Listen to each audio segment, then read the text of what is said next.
اعوذ باللہ من الشیطان الرجیم، بسم اللہ الرحمن الرحیم۔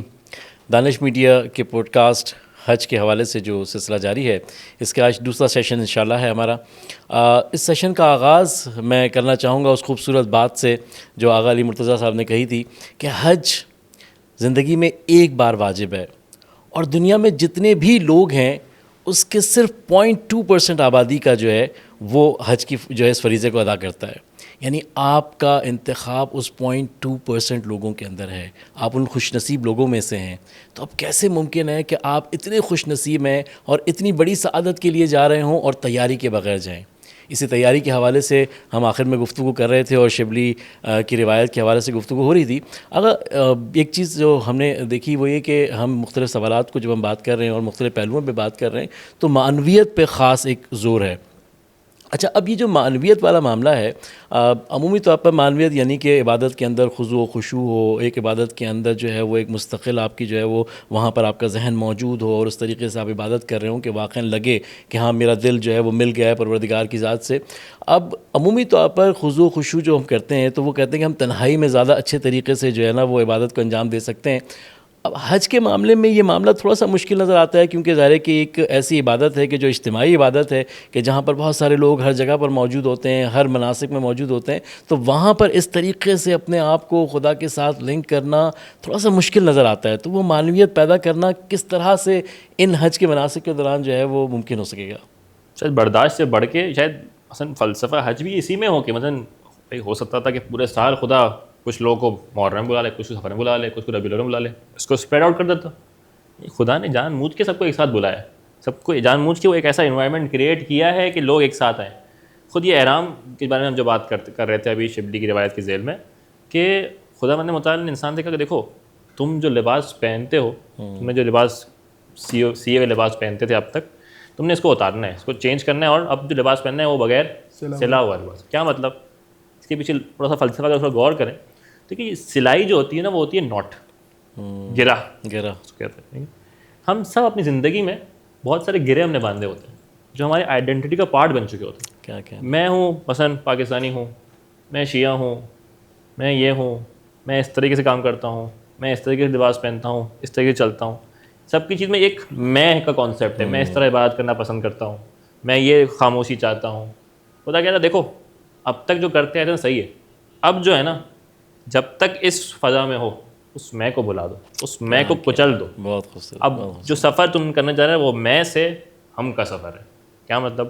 جو لباس تم پہنتے تھے اب تک تمہارا لباس تھا، اب سب پہلے اب تک الگ الگ لباس پہنتے تھے، اب سب نے ایک لباس پہنا، سب نے وہ سب جو وہ تھی نا انڈیویجولیٹی جو تھی، کیونکہ الگ الگ اسپیسیفکس جو تھیں اس کو ختم کر کے سب نے انسان کی طرح بنانا۔ ایک ہی دن سب نے عرفہ جانا ہے، ایک ہی دن میں جانا ہے۔ جو روایت جو آیات دیکھیں آپ اس میں بھی جو خدا نے یہ نہیں کہا کہ مسلمین کو بلاؤ حج کے لیے، لوگوں کو بلاؤ، ناس کو بلاؤ۔ کیا مطلب؟ کہ آنا اس طریقے سے کہ بس انسانیت تمہاری ہو، باقی سب جو اسپیسیفک جو تم میں بنا رہے ہیں نا اس کو ختم کرو۔ سفر میں سے ہم کا سفر، ہم بن کے آؤ، سب کے ساتھ آؤ، سب کے ساتھ اپنا کو جوڑو۔ اچھا بہت دفعہ ہم لوگ یہ دیکھتے ہیں کہ کبھی بار جو یہ فلسفہ خدا نے رکھا ہے ہم اس کے برخلاف عمل کر رہے ہوتے ہیں۔ کبھی کبھار کچھ لوگ کوشش کرتے ہیں کہ ہمارا جو احرام ہے فار ایگزامپل ہو تو وہ بغیر سلا ایسا ہو کہ جو اسٹینڈ آؤٹ کرے۔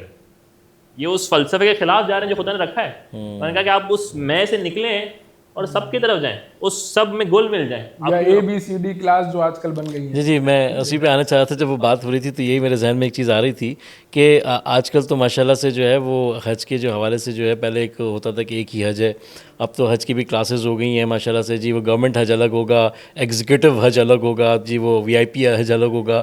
تو یہ جو فیسیلیٹیشنز ہیں یہ کس حد تک مطلب ایک طرف ہم کہتے ہیں کہ معنویت حاصل کرنی ہے اور ان تمام ماشاءاللہ سے بہت اچھی طریقے سے انہوں نے ڈیفائن کیا کہ وہ میں کو ختم کرنا ہے اور تمام چیزوں کو یونٹی دکھانی ہے، تو ایک طرف تو یہ معاملات ہیں۔ اور پھر یہ جو فیسیلیٹیشنز ہیں، اچھا کچھ لوگ اس کو کہتے ہیں کہ نہیں جی یہ جتنا اچھی فیسیلیٹیشنز ہوں گی اتنی اچھی آپ عبادت کر سکیں گے، آپ کا ذہن اس طرف زیادہ مربوط ہو سکے گا، تو اس کو ہم کس طریقے سے دیکھتے ہیں؟ دیکھیں ایک بات تو یہ ہے کہ فیسیلیٹیز جو ہے وہ فلسفہ حج کے خلاف نہیں ہونی چاہیے، یعنی فیسیلیٹیز ظاہری طور پر سب کو ایک طرح کی میسر آنی چاہیے، خاص طور پر ان جگہوں پر کہ جو حج کے یعنی مین ایام ہیں، جسے ہم کہیں کہ جب ہم عرفات جاتے ہیں، مزدلفہ جاتے ہیں، منی جاتے ہیں، وہاں پر باقاعدہ یہ کلاسز بنا دینا، یعنی ایک عجیب سا ایک احساس ہوتا ہے بعض اوقات کہ ایک جو ہے وہ مثال کے طور پر بالکل شیطان سے جتنا قریب اتنا VIP، یہ جو ہے نا ایک وہاں پر ایک کانسیپٹ ہے کہ جتنا زیادہ VIP ہوگا وہ شیطان کے اتنا قریب ہوگا. تو ہم نے کہا ہم تو شیطان سے دور ہی اچھے ہیں. تو یہ ایک سلسلہ وہاں پر اب جو چل پڑا ہے. تو ایک تو یہ کہ فلسفہ حج کے خلاف نہیں ہونا چاہیے، ایک یہ.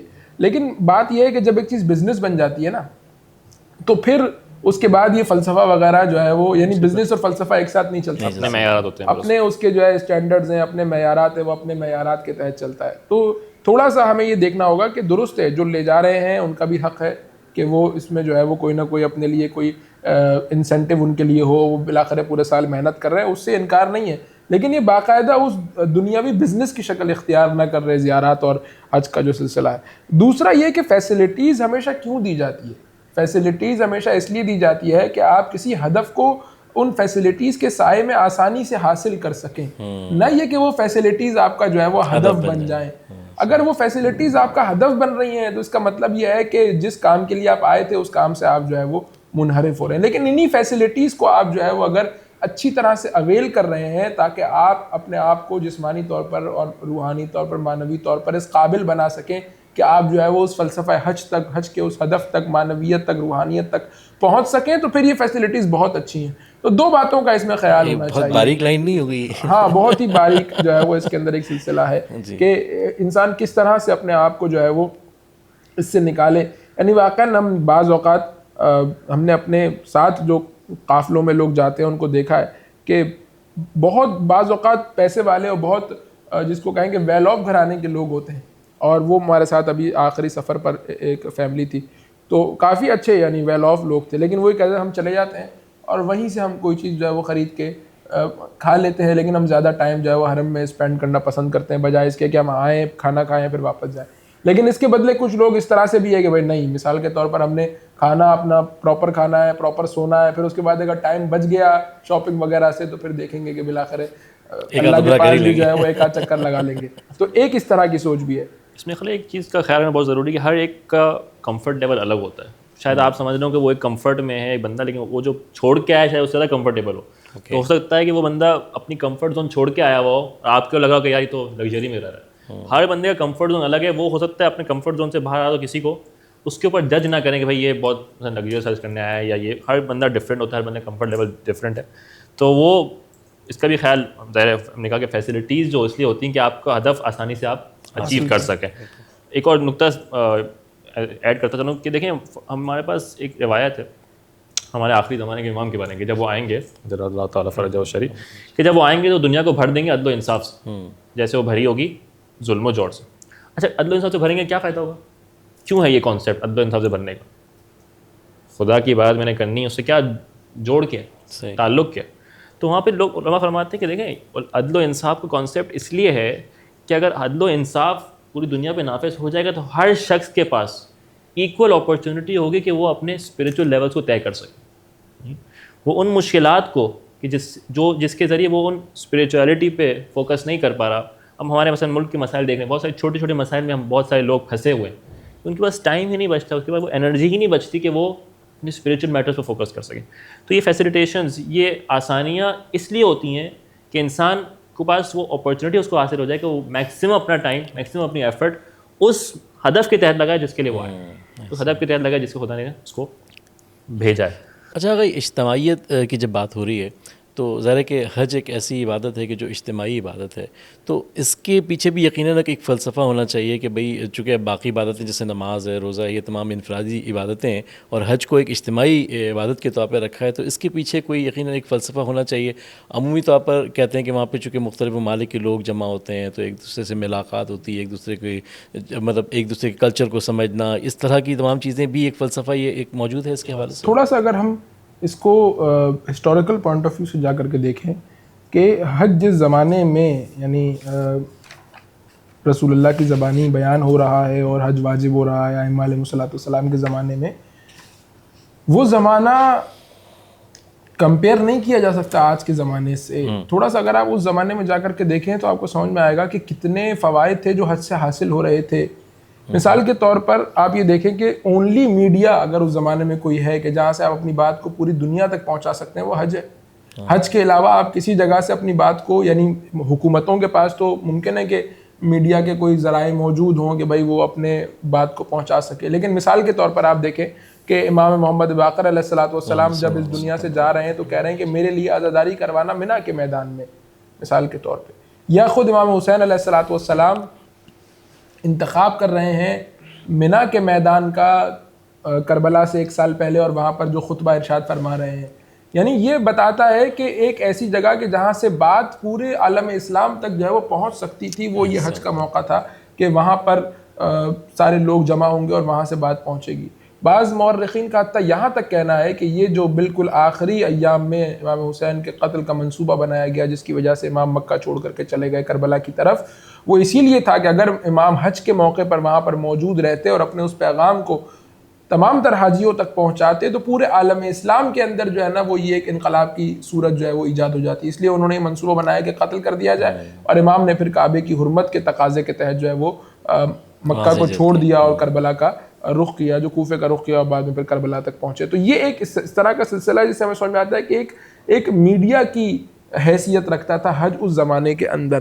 اچھا, آج اب پرابلم یہ ہو گیا بنیادی طور پر کہ چونکہ وہ انتظامات کی وجہ سے بہت سارے چیزیں, یعنی مثال کے طور پر ایک آپ اپنے خیمے سے نکل کے دوسرے خیمے میں حتیٰ نہیں جا سکتے, آپ کسی سے ملنے کے لیے نہیں جا سکتے. تو یہ ساری چیزیں اب ایک ایشوز ہیں جو ایک ایڈمنسٹریٹو پوائنٹ آف ویو سے ایجاد ہو گئے ہیں, کہ جس سے ہم یہ سمجھتے ہیں کہ وہ جو فلسفہ حج ہے اس کو ایک نقصان پہنچ رہا ہے کہ آپ نہ وہاں پر کسی سے مل سکتے. ورنہ اصل یہ تھا کہ پوری دنیا سے آنے والے مسلمان ایک دوسرے سے ملیں, ایک دوسرے سے ملاقات کریں. اور کتنی روایات موجود ہیں خاص طور پر منا کے میدان سے متعلق کہ ائمہ علیہ السلام وہاں پر خیمہ لگائے بیٹھتے تھے اور ملاقاتوں کا ایک سلسلہ ہے. آپ دیکھیے کہ ویسے حج میں, پورے حج کے اندر اگر آپ دیکھیں تو 2 چیزیں جو ہے وہ پڑھنے کی ہیں, باقی سب کچھ کرنے کا ہے. ایک تلبیہ اور ایک نماز طواف کی. اس کے علاوہ سب کچھ آپ نے کرنا ہے, پڑھنا کچھ نہیں. باقی جو بھی آپ پڑھ رہے ہیں وہ مستحب ہے, واجب کچھ بھی نہیں. باقی سب کچھ جو ہے وہ کرنے کا ہے, عمل کرنے کا ہے. لیکن یہ سارے اعمال آپ کو مثلا خانہ کعبہ میں آپ کو عمل نظر آئے گا کہ آپ طواف کریں. اس کے بعد آپ آ جائیں صحیح کے وقت آپ کو سمجھ میں پتہ چلے گا کہ آپ نے یہ دعائیں پڑھنی ہیں. اس کے بعد آپ آ جائیں مثال کے طور پہ عرفات کے میدان میں آپ نے یہ کام کرنا ہے, مزدلفہ میں آپ نے یہ کام کرنا ہے. لیکن منا کے میدان میں پہنچنے کے بعد باقاعدہ خاص اجتماعی حیثیت اس جگہ کو دی گئی ہے کہ 3 دن سوائے آدھے گھنٹے جا کے شیطان کو کنکر مارنے کے علاوہ آپ نے اس کے علاوہ کوئی اور کام نہیں کرنا. آپ فری ہیں, آپ کو کوئی اور ایکٹیویٹی نہیں دی گئی. تو کیا مطلب ہے کوئی اور ایکٹیویٹی نہیں دی گئی؟ وہاں پہ فری میں آپ سوتے رہیں مثال کے طور پر اگر فری ہیں تو نہیں. عملاً یہ کہ وہ ایک گیدر ہونے کا مقام ہے. جب حج مکمل ہو گیا, آپ کی عبادت مکمل ہو گئی, روحانیت اور معنویت والا سلسلہ مکمل ہو گیا, آپ نے احرام اتار دیا, سب جو ہے وہ خوش ہیں. اب یہ تھوڑا سا اگر ہم اس کو پاس میں جا کر کے دیکھیں تو بہت ساری چیزیں وہاں پر فیسیلیٹیشن کے لیے اسلام نے قرار دی تھی. جو اب مثال کے طور پر ایک چیز جو قرار دی تھی وہ یہ خود قربانی, کہ کثرت کے ساتھ جو وہاں قربانی ہر بندہ کرتا تھا, وہ اس لیے تھا کہ وہاں پر روزانہ کی بنیاد پر اسی قربانی سے کھانے کا اہتمام اور انتظام کیا جاتا تھا پہلے زمانے میں, جو کہ آج اب تبدیل ہو گیا. پتہ ہی نہیں ہوتا ہمیں کہ کہاں قربانی ہو رہی ہے, اور جو ہے وہ اور ممکن ہے کہ بہت سارے اس کے اندر جو ہے وہ انتظامی پہلو بھی ہوں کہ جن کی رعایت کرنا ضروری ہو. لیکن یہ ساری چیزیں ہیں کہ وہاں پر ایک دوسرے سے ملیں. یعنی ہمارے کتنی روایات ایسی ہیں کہ جس میں کہا کہ امام منا کے میدان میں خیمہ لگائے بیٹھے ہیں اور یہ بات ہو رہی ہے. امام منا کے میدان میں خیمہ لگائے بیٹھے ہیں, حشام ابن حکم آ گیا, امام نے یہ کہا مثال کے طور پر. فلاں کوئی صحابی آ گیا, امام نے اس کے ساتھ یہ بات کی. امام نے حشام ابن حکم کو اپنے پاس بٹھایا کہ بتاؤ کہ جو ہے وہ فلاں جگہ پر تم گئے تھے, وہاں پر تمہارا اس کے ساتھ مناظرہ کیا ہوا, ان سب کو پڑھ کر کے سناؤ, ان سب کو بتاؤ کہ تمہارا وہاں پر اس بصرے کی مسجد میں فلاں شخص کے ساتھ جو ہماری امامت کا منکر تھا اس کے ساتھ کیا مناظرہ ہوا. تو اوورآل اس میں یہ ہمیں سمجھ میں آتا ہے کہ ایک اجتماعی رنگ, ایک اجتماعی پہلو جو ہے وہ, یعنی سب نے احرام باندھنا ایک جگہ سے, حتیٰ سب اپنے ہوٹل سے احرام نہیں باندھ سکتے. احرام باندھنے کے لیے سب جمع ہوں گے, طواف کے لیے سب جمع ہوں گے, سعی کے لیے سب جمع ہوں گے, عرفات میں سب جمع ہوں گے, مزدلفہ میں سب جمع ہوں گے. اس کا ٹائم مقرر ہے, اسی ٹائم پر جمع ہوں گے, نہ اس سے پہلے کوئی اگر جا کے چلا جائے تو کوئی مسئلہ نہیں, لیکن اس اسپیسیفک ٹائم پر سب کا وہاں ہونا ضروری ہے. تو بار بار اجتماعیت کی تاکید, یعنی حتیٰ یہ بھی نہیں کہ آپ مدینہ سے نکل رہے ہیں احرام سب اپنے اپنے ہوٹل سے باندھنے چلے, نہیں, احرام باندھنے کے لیے بھی سب جمع ہوں گے ایک جگہ پر. پھر اس کے بعد یعنی پے در پے ہمیں بار بار جو ہے وہ ایک تلقین ہے اجتماعیت کی کہ عالم اسلام سے کٹ کر کے نہ رہو, بلکہ جو ہے وہ عالم اسلام سے جڑ کر جو ہے وہ رہو. حضرت زہرا سلام اللہ علیہ نے خطبہ فدکیہ کے اندر کہ جہاں پر تمام تر احکامات کی تشریح بیان کی ہے تو وہاں پر اس کو جو ہے وہ اسی زیر میں بیان کیا ہے کہ یہ جو ہے وہ عزت للاسلام کہ مسلمانوں کے لیے عزت کا باعث ہے کہ اس کے نتیجے میں تمہارے اندر ایک اتحاد، ایک طاقت، ایک قوت ایجاد ہوگی. اور پھر اسی سے وہ کانسیپٹ نکلتا ہے کہ میں خواہش کروں گا کہ مولانا اس کی طرف اشارہ کریں کہ وہاں پر جب تم سب مل جاؤ گے تو یہ خود ایک مقدمہ ہے ایک اہم کام کو انجام دینے کا. اور وہ کیا ہے؟ وہ ہے برات از مشرکین کہ جو سورہ توبہ کے اندر قرآن مجید میں پروردگار متعال ارشاد فرماتا ہے کہ وَأَذَانٌ مِّنَ اللَّهِ وَرَسُولِهِ کہ جو ہے اللہ اور اس کے رسول کا آج کے دن اعلان ہے کہ جو ہے وہ اللہ اور اس کا رسول جو ہے وہ مشرکین سے بری ہیں. تو یہ اتحاد اور اتفاق کیوں حاصل کرنا ہے؟ تاکہ پھر تم حج اکبر کے دن جو ہے وہ مل کر مشرکوں سے برات کا اعلان کرو. یعنی یہ ایک تولا اور تبرہ کی کیفیت ہے کہ آپس میں ایک دوسرے کے ساتھ جڑو اور پھر اس کے بعد دشمن اسلام سے، اللہ کے دشمن سے، دین کے دشمن سے بیزاری کا اعلان کرو. مطلب اتنا پریکٹیکل مذہب ہے کہ نہ صرف یہ کہ اجتماعیت کی طرف لے کر جا رہا ہے، لیکن اجتماعیت کے بعد اس سے کیا حاصل کرنا ہے وہ تک جو ہے وہ الحمدللہ جو ہے ڈیفائن کیا گیا. ابھی آپ نے ایک لفظ بیچ میں کہا تھا نیٹ ورکنگ، جو میں نے پہلے بات کی کہ امام نے یہ ارشاد فرمایا کہ خدا نے اس اجتماع کو پرپسفلی کریٹ کیا. شہر کو گھر سے سب لوگوں کو ایک ٹائم پہ ایک جگہ پہ جمع کیا. خود خدا فرماتا ہے یتعارفوا، اس کا ترجمہ اگر کریں تو وہ نیٹ ورکنگ ہے. دوسرے کو پہچانے، ایک دوسرے کا مسائل حل کریں. ہم سب لوگ کے پاس کچھ نہ کچھ دینے کے لیے، کچھ نہ کچھ لینے کے لیے. ہم سب انسان جو ہیں اس دنیا میں کوئی شخص ایسا نہیں جو انڈیپینڈنٹلی سب کچھ کر سکتا ہو، انڈیپینڈنٹلی سب کچھ حاصل کر سکتا ہو، انڈیپینڈنٹلی اس کے کوئی مسائل خود حل کر سکتا ہو. We need each other. پوری دنیا کے مسائل ہیں، پوری دنیا کے مسائل انسان آپس میں بات چیت کرتے ہوئے نیٹ ورکنگ کر کے ایک دوسرے کے مسائل حل کر سکتا ہے.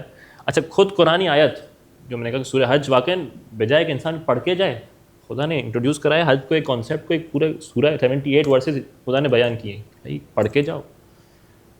اب نہیں پڑھیں گے تو کب سورہ حج کب ریلیونٹ ہے ہمارے لیے اگر حج سے پہلے ریلیونٹ نہ ہو؟ تو وہاں پہ خدا خود فرماتا ہے سورہ حج کی جو 22 نمبر کا سورہ، آیت نمبر 28 کے اندر 27 میں اس نے امر کر دیا، لوگوں کو کہہ دیا کہ آپ نے حج کے لیے آنا ہے. اس کے بعد وہ کہہ رہا ہے کہ لِيَشْهَدُوا مَنَافِعَ لَهُمْ، کہ وہ آئیں اور دیکھیں کہ ان کا فائدہ ہے، اپنے فائدے کو مشاہدہ کریں. اچھا، فائدہ بھی نہیں کہا، منافع کا ہے، فائدے مشاہدہ کریں. اچھا، یہاں پہ خود علامہ طباطبائی اپنی تفسیر میں لکھتے ہیں کہ یہ جو منافع کا، یہ نہیں کہ دنیاوی فائدہ، نہیں کہ آخرت کا فائدہ، کہتا دونوں ہیں اس میں. جہاں یہ نیٹ ورکنگ ہے، جہاں یہ میوچل انڈرسٹینڈنگ ہے، جہاں ایک دوسرے کو مسائل کو حل کرنا ہے، وہاں پہ ایک اسپریچول سائڈ بھی ہے اس کی، ایک اسلامی سائڈ بھی ہے اس کی. ایک اسلامی شاہ مولانا صاحب نے بیان کی کہ ایک اجتماع کا ایک سٹانس کی جگہ ہے کہ ایک نمبرز جمع ہے، ایک سٹانس ہے مشرکین کے خلاف، دشمنوں کے خلاف، کہ ہم سارے مسلمان ہیں، ہم جو جمع ہوئے ہیں وہ اسلام کے بینر کے اندر جمع ہوئے ہیں، اور ہمارا ایک رول ہے جو ہمیں پلے کرنا ہے دشمنوں کے خلاف. جو توحید کا جو دو اصل ہیں وہ یہ کہ ایک خدا کی عبادت کرنے، ان اعبدوا اللہ واجتنبوا الطاغوت. دو اصل ہے، لا بھی ہے، الا اللہ بھی ہے. جہاں خدا کو ایک ماننا ہے وہاں طاغوت سے انکار بھی کرنا ہے. تو یہ دونوں ایک جیسے ایک سٹانس ہو گیا. ایک اجتماع کا جو ایک فائدہ ہے وہ یہ کہ آپ ایک مینیفیسٹو دے سکتے ہیں، ایک سٹانس، جیسے کہ ہمارا مسلمین کا یہ سٹانس ہے. ہم خدا کے دشمن کو اپنا دشمن سمجھتے ہیں، خدا کے علاوہ کسی کو یہ اجازت نہیں دیتے کہ وہ ہمیں ڈکٹیٹ کرے، ہماری لائف کے ڈو اینڈ ڈونٹس وہ طے کریں. ہم یہ خدا سے لیں گے اپنے ڈو اینڈ ڈونٹس، کسی اور سے نہیں لیں گے. اسی طریقے سے ہم سب نے دیکھا کہ یہ ایک ایسا موقع ہے جہاں ہم نے مل کے گرو کرنا ہے. ایک اسپریچول اپلفٹمنٹ ہے ہم سب کی کلیکٹیولی. ہمارے پاس آیت موجود ہے کہ وہ خدا کہتا ہے کہ واعتصموا بحبل اللہ جمیعا، فرادہ نہیں کہا ہے کہ خدا کی رسی کو تھامو، مل کے تھامو، کلیکٹیولی گرو کرو. بہت اچھی مثال اس کی ہے کہ فار ایگزامپل آپ سوچیں آپ کہیں حج پہ ہیں، عرفات کے میدان میں، مینا کے میدان میں، کوئی ایک شخص وہاں پہ ہے جو اس خشوع کے ساتھ، اس معنویت کے ساتھ گڑ گڑا کے رو رہا ہے. کیا اس کا میرے پر کوئی اثر نہیں ہوگا؟ قطعاً ہوگا. بالکل قطعاً کسی ایک مومن شخص کو اس طرح دیکھ کے مجھے بھی اثر ہوگا، مجھ پہ بھی وہ موٹیویشن آئے گی، مجھ پہ کوئی ایمان کی قوت آئے گی کہ میں اس کے ذریعے وہ اسی طرح دعا مانگوں جیسے وہ مانگ رہا ہے. اچھا، اگر اس میں ایک تھوڑا سا ہے تو سینسیٹیو معاملہ، اب ذرا اجتماعیت کے حوالے سے ہم بات کرتے ہیں تو دو جو ہے وہ اسپیکٹس نکلتے ہیں. ایک آپ کا نیٹ ورکنگ اور ایک ہم کہہ رہے ہیں کہ برات. اچھا، نیٹ ورکنگ والا معاملہ تو بہرحال کسی نہ کسی حوالے سے جو ہے وہ ممکن ہو ہی جاتا ہے. ٹھیک ہے، آج کل کے ایڈمنسٹریٹو پوائنٹ آف ویو سے مینا کے اندر شاید وہ خیموں کے اندر جو ہے اس طریقے سے نہیں ہو سکتا، لیکن بہرحال کبھی طواف کے دوران میں اور کہیں نہ کہیں آپ یہ نیٹ ورکنگ اپنے طور پر کر سکتے ہیں. ان حالات میں برات والا معاملہ شاید اتنا آسان نہیں ہے. تو اس حوالے سے پھر انڈیویجولی کیا ذمہ داری ہو سکتی ہے ہماری، ہم کس طریقے سے اس کو انجام دے سکتے ہیں؟ دیکھیں، سلسلہ اس طرح سے ہے کہ بعض اوقات جو ہم سیکنڈری آپشن ہوتا ہے، یعنی ایک کام جو ہم سیکنڈری حیثیت میں کر رہے ہوتے ہیں، امپورٹنٹ یہ ہے کہ اگر کوئی کام آپ سیکنڈری حیثیت میں کر رہے ہیں نا تو آپ اس کو سیکنڈری سمجھ کر کے کریں، اس کو پرائمری حیثیت نہ دیں. اس سے فائدہ کیا ہوتا ہے؟ اس سے فائدہ یہ ہوتا ہے کہ کہیں اگر آپ کو کوئی گنجائش مل جائے تو آپ خود متوجہ رہتے ہیں کہ میں نے پرائمری طور پر کرنا کیا تھا جو میں نہیں کر پا رہا تھا تو میں یہ کام کر رہا ہوں. مثال ہمارے یہاں بہت اچھی حوزے میں دی جاتی ہے کہ کہا جاتا ہے کہ آپ اگر صحرا میں ہیں، ریگستان میں ہیں اور آپ کے پاس کچھ نہیں ہے کھانے کو، تو کہا کہ بھائی آپ کے لیے حرام چیزوں کا کھانا بھی جائز ہو جائے گا کیونکہ جان بچانا واجب ہے. لیکن وہ کہتے ہیں کہ الاسترار جو ہے وہ تحد استرار ہے، یعنی آپ نے یہاں پر اتنا کھانا ہے یہ حرام گوشت جتنا آپ کو جتنا ضرورت ہے. یعنی اب آپ مثال کے طور پر حرام گوشت کے تکے بنوا کے آپ شروع ہو جائیں کہ بھائی اب تو جائز ہے، تو آپ یہ کب ہوگا؟ یہ اس وقت ہوگا کہ جب آپ کی توجہ رہے گی کہ پرائمری طور پر یہ حرام تھا اور یہ کسی اور حکم ثانوی کے تحت سیکنڈری طور پر یہ جو ہے نا وہ جائز ہوا ہے، تو پھر میں نے اسی حد تک اس کو جو ہے وہ اڈاپٹ کرنا ہے کہ جتنا اس وقت میرے لیے جو ہے وہ مجبوری ہے. اب ہم وہاں جاتے ہیں، بالآخر سیکیورٹی کے ایک مسائل ہے، وہاں پر اس طرح سے جو ہے نا وہ آزادی سے ہم اپنی بات نہیں کر سکتے جو بھی ہے، لیکن کم از کم جانے والے کے دل میں یہ احساس تو ہو کہ ہم نے وہاں پر جا کر کے یہ کام کرنا ہے. بھائی ہم نہیں کر سکے، ہم مثال کے طور پر ممکن ہے کہ کوئی نعرہ نہیں لگا سکے، ممکن ہے کہ ہم وہاں پر کوئی اس طرح کی بات صراحت کے ساتھ مخالفت میں نہیں کر سکے، لیکن کیا ہزار باتیں ہم جو ہے وہ گروپ ڈسکشنز کے اندر آپس میں آتے جاتے آپس کی بیٹھکوں میں نہیں کرتے ہیں جس کے اندر سیکیورٹی کا بھی شاید کوئی ایشو نہیں ہے. لیکن اگر اس پرائمری جو ہدف ہے اس کی طرف ہماری توجہ رہے گی تو ان سیکیورٹی کی چیزوں کو ملحوظ رکھتے ہوئے ہم اس کام کو کہیں نہ کہیں کوئی نہ کوئی گنجائش بن جاتی ہے کہ ہم کہیں نہ کہیں انجام دیں. لیکن ہمارے یہاں یہ ہے کہ ہم جو سیکنڈری جو ہم نے مجبوراً جو کام کیا ہوتا ہے اس سیکنڈری کام کو ہم اصل سمجھ لیتے ہیں. ہم کہتے ہیں کہ ہم تو پھر اس کے بعد نتیجہ کیا ہوتا ہے؟ نتیجہ ہوتا ہے کہ نہ ہم کبھی گنجائش کی تلاش میں ہوتے ہیں اور جب تلاش میں نہیں ہوتے تو کوئی گنجائش بھی ہمیں نہیں ملتی. ہم ایسے لوگوں کو جانتے ہیں، یعنی واقعاً جانتے ہیں کہ جو ان حالات کے اندر بھی وہاں پر جانے کے بعد جو ہے برات از مشرکین نہ صرف یہ کہ اعلان اعلان کرتے ہیں بلکہ وہ ہر سال حج پہ جاتے ہیں، ان کے لیے کوئی سیکیورٹی کا جو ہے وہ معاملہ پیش نہیں آتا. جب ہم اپنی دوسری چیزوں کے لیے کہیں نہ کہیں سے کوئی نہ کوئی راستہ نکال لیتے ہیں تو اس کے لیے بھی کوئی نہ کوئی راستہ نکل آئے گا. لیکن اس کے لیے امپورٹنٹ یہ ہے کہ کم از کم یہاں پر تو کوئی بات ہو، عقل میں تو ہو کہ میں نے یہ کام کرنا ہے. ماشاء اللہ. جی سامعین کرام، الحمدللہ ہم نے کافی چیزوں کو جو ہے وہ ڈسکس کیا اور بہت سارے مناسک کی معنویت کے حوالے سے ہم نے ڈسکشن کیا. اب ظاہر ہے محدود وقت تھا، جس طرح سے پہلے کہا تھا کہ تمام چیزوں کو جو ہے وہ کور کرنا ہمارے لیے مشکل ہے، تو انشاءاللہ کچھ تشنیگی موجود ہے، لیکن انشاءاللہ کبھی اور موقع ملا تو ان مناسک کے حوالے سے اور اس کی معنویت کے حوالے سے ہم جو ہے وہ چیزوں کو ڈسکس کریں گے. اگلے سیشن میں انشاءاللہ ہم کوشش یہ کریں گے کہ جہاں پر یہ مناسک اور اس کی معنویت ہے، اسی طریقے سے کئی تاریخی مقامات ہیں کہ جہاں پر جو ہے وہ ہم وزٹ کرتے ہیں حج کے دوران میں، تو کیا ان کا جانا صرف محض وزٹ ہے یا ان کے پیچھے بھی کوئی معنویت ہے، کوئی مقصدیت ہے؟ تو انشاءاللہ اس حوالے سے جو ہے ہم نیکسٹ سیشن میں گفتگو کریں گے. والسلام علیکم ورحمۃ اللہ وبرکاتہ.